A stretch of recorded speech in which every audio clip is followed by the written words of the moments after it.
Şaşa kənd sakini Əzov Yaqut Ağaoğluyam. Ayın 9-u səhər mən evdən çıxıb getmişəm Qubaya məhkəməyə. Çünki mən özüm cinayət və mülki işlər üzrə müvəkkil işləyirəm. Bu ölkədə bu vəzifəni daşıyıram.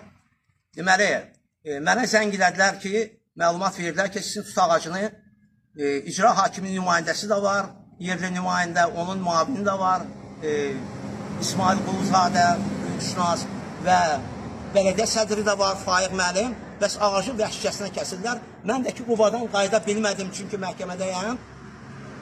Gəldim, bu haqda mən Daxili İşlər Nazirliyinin 102 qaynar xidmətdən məlumat verdim. 10 dəfə mən zəng eləyəndən sonra Xaçmaz rayon polis şöbəsinin təxtaşçısı Qurbanov Nurlan Yusifoğlu hadisə yerinə 2 dənə polis əməkdaşına gəlib və qayıdıb çıxıb gedib, şəklini çəkib. Sonra mən Qubadan qayıtmışam düz Xaçmaz rayon polis şöbəsinə və araşdırmışam ki, kim o işi aparıb, deyiblər təxtaşçı Qurbanov. Mən deməli ona suallar vermişəm ki, siz hadisə yerində baxış protokol tərtib eləmişsinizmi? İzahatlar almışsınız ki, deyib, yox, mən baxış protokol tərtib eləməmişəm, izahatlar almamışam. Deyirəm, bəs yaxşı, qanun necə yol verir də, hadisə yerində baxış protokolu tərtib olunmalıdır, izahatlar almalıdır və cinayətkarlar polis şöbəsinə gətirilməlidir, saxlanmalıdır.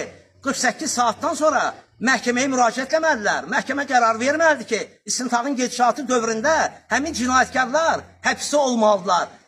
Məhkəmənin qərarı olmadan onların buraxılmasının qanunu yol vermir. Deyir, mən, yox, bu belə deyil, elə deyil. Çünki savadsızdır axı. Azərbaycan dövlətində bu hüquq şünaslardır, məmurların 99% savadsızdır. Bunu hüquq faktlar sübuta yetirir, bunu mən demirəm, hüquq faktlar.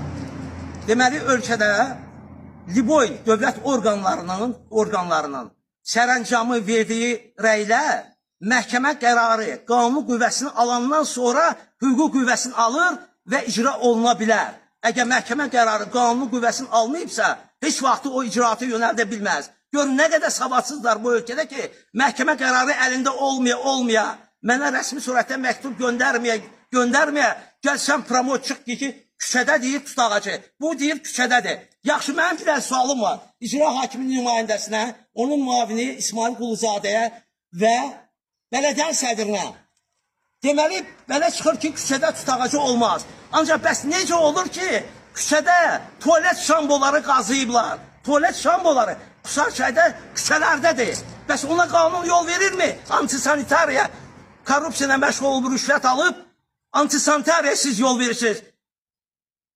Sizə dövlət bu vəzifələri tapşırıb ki, layiqincə yerinə yetirəsiniz, vətəndaşlara xidmət edəsiniz. Tapşırmır ki, tutduğun vəzifədən, sənə verilən səlahiyyətdən su istifadə edib, korrupsiyona məşğul olursunuz. Mən indi prezidentə müraciət edirəm ki, deməli bu məmurlar, o 5 saylı regional ekologiya və təbii sərvətlərinə mən getmişəm, müavini yanına, dəvətləmişəm, gəlmirlər. Çünki onlar haqqında mənim çoxlu materiallarım var, videolar var. Çünki onlar korrupsiyona məşğullar və azadlıqda özlərini narahat hiss edirlər. Narahat hiss edirlər azadlıqda.